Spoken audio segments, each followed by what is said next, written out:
Sir 2019 ఎలక్షన్స్లో చూసుకుంటే పవన్ కళ్యాణ్ పోటీ చేసిన 2 స్థానాల్లో కూడా ఓడిపోయారు.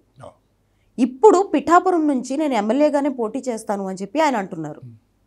సో అక్కడ వైసీపీ తరపున వంగా గీతని అంటే ఒక లేడీని ఇప్పుడు ఎక్కడెక్కడైతే మెయిన్ క్యాండిడేట్స్ పార్టిసిపేట్ చేస్తున్నారో అక్కడ జగన్ లేడీస్ని పెట్టారు. అంటే ఇప్పుడు లోకేష్ పోటీ చేస్తున్న మంగళగిరి కావచ్చు, ఇప్పుడు బాలయ్య చేసే దగ్గర అయినా కావచ్చు, వీళ్ళ ముగ్గురిని 3 సీట్లలో కూడా లేడీస్ని పెట్టారు. దీని వెనక వైసీపీ ఆలోచన ఏంటి అంటారు? అక్కడ పవన్ కళ్యాణ్ ఖచ్చితంగా గెలిచే అవకాశం ఉందా? అక్కడ 90,000 2,30,30 ఓట్లు కాపు ఓట్లు. ఆయన వర్మాని ఇండిపెండెంట్ కూడా గెలిచాడు అనుకోండి. పీఠాపురము అంటే అన్ని సర్వేల ప్రకారం హాట్ కేక్ గెలుస్తాడు. ఇలా భీమవరం గెలుస్తాడు ఆయన. ఆ సీట్ ఇదివరకు ఉన్న ఎమ్మెల్యే మొన్న గెలిచాడు కదా, ఆయన కూడా ఈయననే ప్రపోజ్ చేస్తుండు. కానీ ఎందుకో పీఠాపురం సెలెక్షన్ అంటే చేసుకుంటా లేదా నాకు తెలియదు, మీరు చెప్తున్నారు.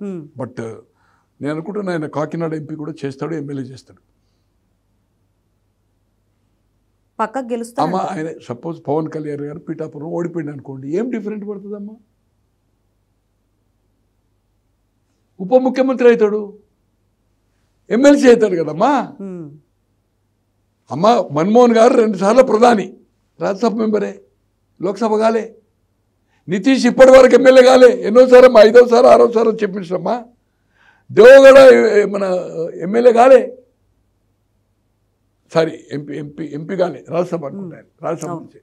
ఇది దేవగౌడ గారు.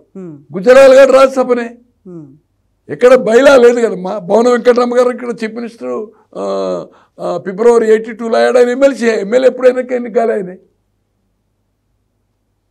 అక్కడ ఏం లేదు కదమ్మా, డిప్యూటీ చీఫ్ మినిస్టర్ అవుతాడు. ముఖ్యమంత్రి కావాలంటే కూడా కావచ్చు, కానీ ఎమ్మెల్యే ఉండడం అనేది ఒక నైతికంగా. అంజయ్ అంటే రాజ్యసభ రాజీనామా చేసి బై ఎలక్షన్ రామాయణపేట గెలిచాడు అనుకోండి, ఎమ్మెల్యే అవుతాడు. రామారావు గారి కంటే, ఎన్టీ రామారావు గారి కంటే, ఇందిరాగాంధీ కంటే మాస్ 5 ఏళ్ళ అమ్మాయి కానీ అబ్బాయి కానీ, 95 ఏళ్ళ ఒక అవ్వ కానీ అయ్య కానీ గుర్తుపట్టేంత ప్రపంచంలో అంత మాస్ లీడర్స్ పుట్టారు. వాళ్ళే ఓడిపోయినరమ్మా. పవన్ కళ్యాణ్ పెద్ద ఆయన సంగతి ఏంటి? చిరంజీవి ఓడిపోలేదా? రెడీ చేసి. సో అవన్నీ మనం కౌంట్ చేయకండి. సో అది that is not important. But 100% 100 కాదు, ఇప్పుడు 135 కోట్ల జనాభా భారతదేశం, 135 కోట్ల % 1% కూడా మిస్. 135 crores పర్సెంటేజ్లో 1% కూడా మిస్ కాదు.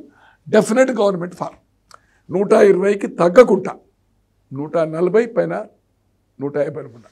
21 కంటే ఇప్పుడున్న బీజేపీ అలయన్స్ ఇప్పుడు లెక్కల ప్రకారం 21కి టీడీపీకి 21 సార్లు వచ్చినాయి కదమ్మా, 23 అంతకంటే కొరవచ్చు. ప్రతిపక్ష హోదా ఉంటుంది, కానీ అక్కడ ఎంత 175కు 18 కావాలి. ప్రతిపక్ష హోదా వచ్చే అవకాశం ఉంది, కానీ ప్రతిపక్ష నాయకునిగా మాత్రమే ఉంటాడు. అసెంబ్లీ ప్రొసీడింగ్స్లో ఒక అసెంబ్లీ ప్రమాణ స్వీకారం చేస్తాడు, ఒకసారి ఉంటాడు కావచ్చు, ఒక సెషన్. 4-5 రోజుల తర్వాత పలాయనం. నేను మళ్ళీ అధికారం వచ్చేదానిక ఈ అసెంబ్లీ అటెండ్ కానంటాడు. జయలలిత చేసింది అట్లనే, రామారావు గారు చేసిండు, చంద్రబాబు గారు చేసిండు, దేశంలో మొత్తం మంది చేసిండు. అసెంబ్లీ ఫేస్ చేయడు. ఈ విల్ నాట్ ఫేస్ అసెంబ్లీ. చాలా చిక్కుల్లో పడతాడు.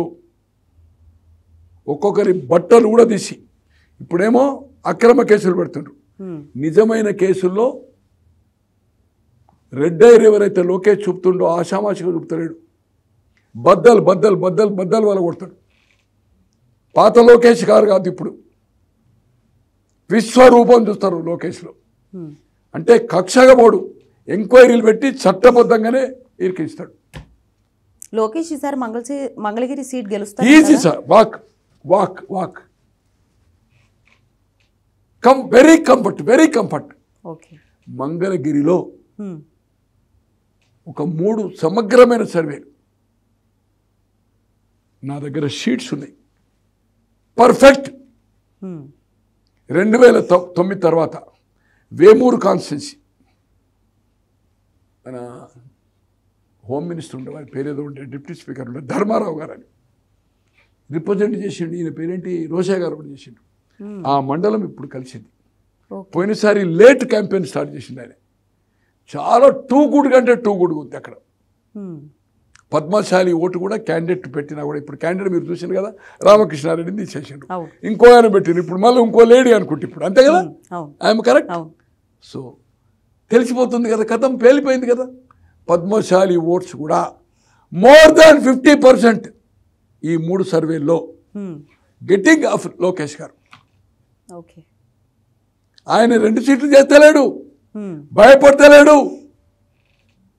ఆయన పుట్టింది కాదు, పెరిగింది కాదు, కానీ అక్కడ నిధులు ఇచ్చాడు కనుకనే పోయినసారి చేసిండు. మళ్ళీ దాన్ని కన్స్టెంట్గా ఈ 5 సంవత్సరాలు యాక్టివిటీ ఉంది ఆయనకి అక్కడ. నేను అక్కడికి వెళ్ళి ఆ ప్రాంతం వాళ్ళతో మాట్లాడి విజయవాడలో ఉండి నాకుండే ఫ్రెండ్స్తో సమాచారం చేసుకొని క్షుణ్ణంగా నేను సర్వేలు చూసిన వానికి చెప్తున్నా, లోకేష్కు ఓటమి అనేదే లేదు. ఓకే.